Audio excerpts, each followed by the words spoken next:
I normally drive to Bwindi from Kampala, and for the first 300 to 350 kilometers, it's a tarmac road. From that point onwards, it's a Murram road, which is generally quite good, but there are several sections of which are quite rocky and bumpy.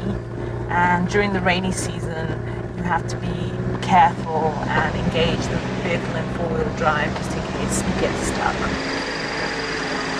The Bwindi Impenetrable National Park is one of two places where you find the mountain gorilla. The other place is the Virunga volcano region, about 30 kilometers south of here. Apart from being one of the last remaining habitats for the mountain gorilla, there are several other endemic species which are only found in this part of Africa.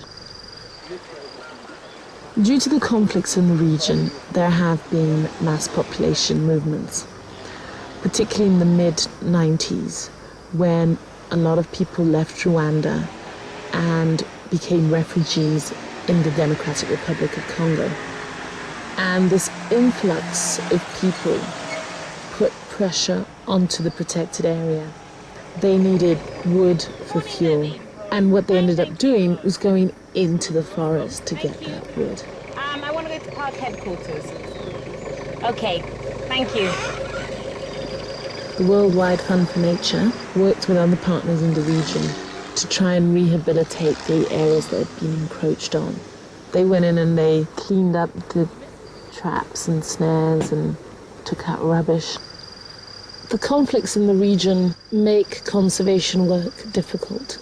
There have been increased poaching or increased encroachment on the protected areas because there isn't the presence of the park staff.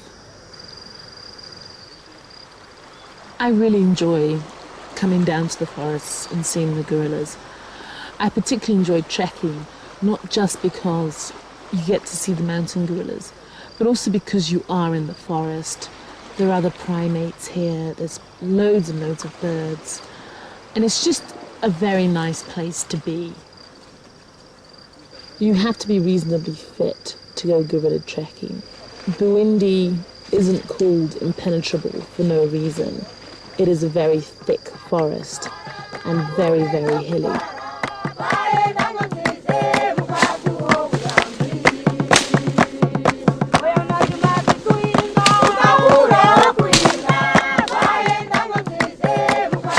Have they found other nests? No. The trail of yesterday is coming. Oh, it's coming. Oh, so you're just making sure it isn't the H group nests. What happens is you will go to the point that they were seen at the day before. And from that point on, the trackers will be tracking the gorillas, following the fresh trails. I'm actually standing in a nest right now. They make new nests every night. They generally don't come back to the same nests. And they just flatten down the leaves and lay down in them.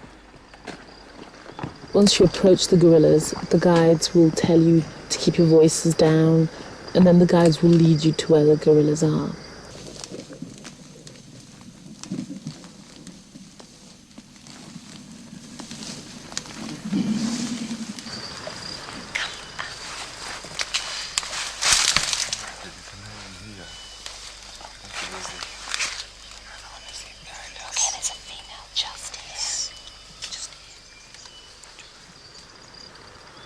Gorillas are generally very calm animals, and they seem to not be bothered by our presence. And you'll generally find them eating. The juveniles tend to frolic around and play with each other.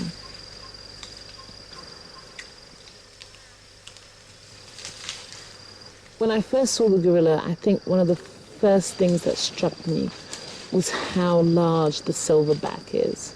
I don't think I was expecting to see such a large animal. The other thing that struck me was just how incredibly calm they are. It's very peaceful to spend time with gorillas. It's not to say that they don't get aggressive and they don't make a lot of noise. That isn't the case.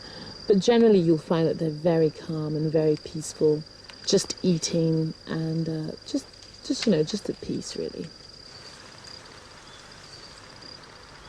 The goal for the International Gorilla Conservation Programme is the conservation of the mountain gorilla. Therefore, we try and work towards the conservation of these forests that contain the mountain gorillas.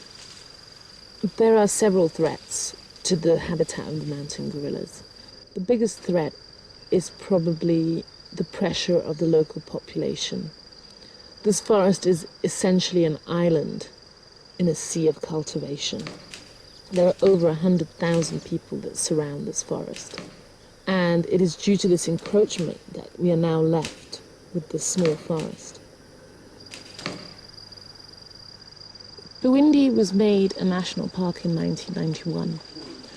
The local communities resented the fact that they were not allowed to have any access to it. In order to try and offset the cost that these communities had paid by losing access to the resources, several areas along the edge of the park were designated multiple use areas. And it's from these areas that certain members of the local communities can come and collect in resources that they had done in the past. If local communities derive benefits from the park, then they're less likely to want to cut down trees or poach the animals. It has taken many years and a lot of work to change those attitudes. But now a lot of the people around the park appreciate and recognize the benefits of maintaining it as a forest. It's a bit like ginger.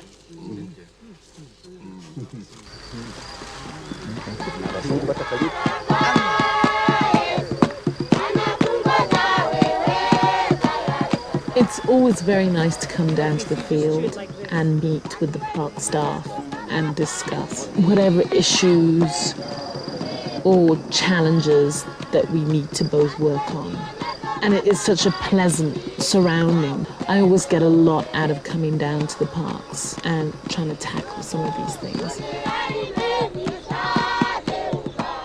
I would like to see Bwindi continuing to be an important conservation site. I think that currently the work done by the Worldwide Fund for Nature to protect this park is very good. And I would like to continue seeing that being done.